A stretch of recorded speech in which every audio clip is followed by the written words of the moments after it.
see behind me, we've already dug a big hole which is going to be for 2 new grown on ponds here at Grays Coy, which we're hoping to be around 2,700 gallons. Over the next month or so we're hoping to do a series of videos which will help explain how we build a pond, and hopefully help you or whoever's watching building a pond or wants to build a pond in the future. These are part of our expansion plans over the next couple of years.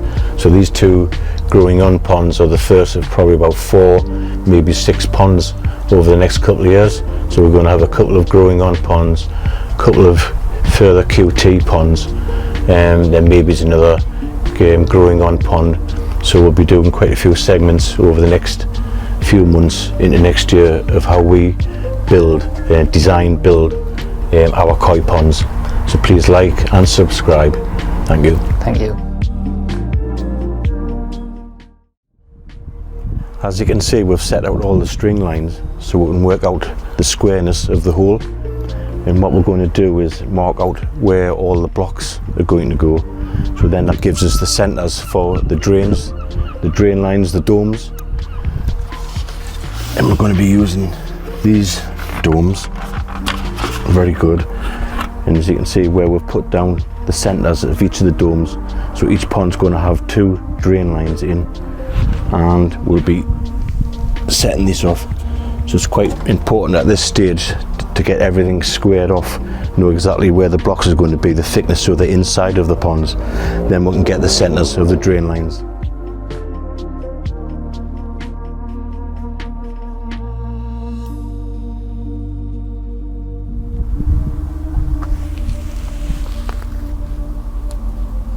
So this is the edge of the block that we've worked out on the measurements on the wall.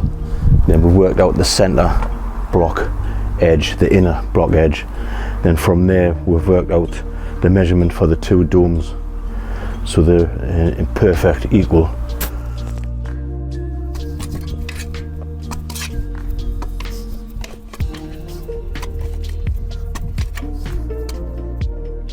Now we've worked out where the drains are going, we've started to dig out where they'll come up to feed the drum.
So here you see we've set everything out prior to concrete, but there's quite a lot of work to be done beforehand, and the main thing is setting out the drains. But before setting out the drains, we'll have to work out all the pipe work, all the sizes for the bottom run and the uprights. And these have all been glued in with swept bends. Then once these have been glued in, we then glue on the main dome itself, the drain. But it's very important to get these perfectly level with the upright perfectly vertical as well. If you don't, when you set these drains in square and flat, your upright will be off, so it's quite important to spend quite a bit of time doing all this work. And as you can also see as well, we've set in the drains in concrete, which is very important to do this a couple of days before the main concrete pour. If you try and do it on the same day, what will happen is you'll just panic and these will just float away. It's very important to get these perfectly level and all in line. And as you can see, we've also set out some concrete blocks all the way around. These are the top of the concrete pad, and these are perfectly level with all the domes as well. And we've also inserted some reinforcing mesh halfway through the concrete pad, which is going to be about 9 inches thick. And all this is on top of the damp-proof membrane, which is very important, which doesn't really interfere with the concrete as it's curing and over the years while you've got your pond. So these are going to be 2 ponds, hence why there's 4 drains with a centre wall in here. And they're going to be roughly around about 2,500 to 3,000 gallons. So we're ready now for the concrete pour, and in the next section we'll probably show you it all completed. If you've got any questions, please just drop a comment below. Yeah, thanks. So here you can see the drain lines in more detail, and the swept bends and the uprights, and lined up where the drum inlets would be.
Here we are, concrete base all poured in.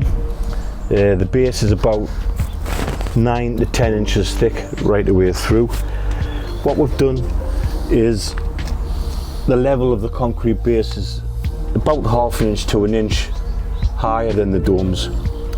And while the concrete was still green, and what I mean by green is it hasn't fully cured, we've managed to smooth off with the grinder a little curve down to the drains.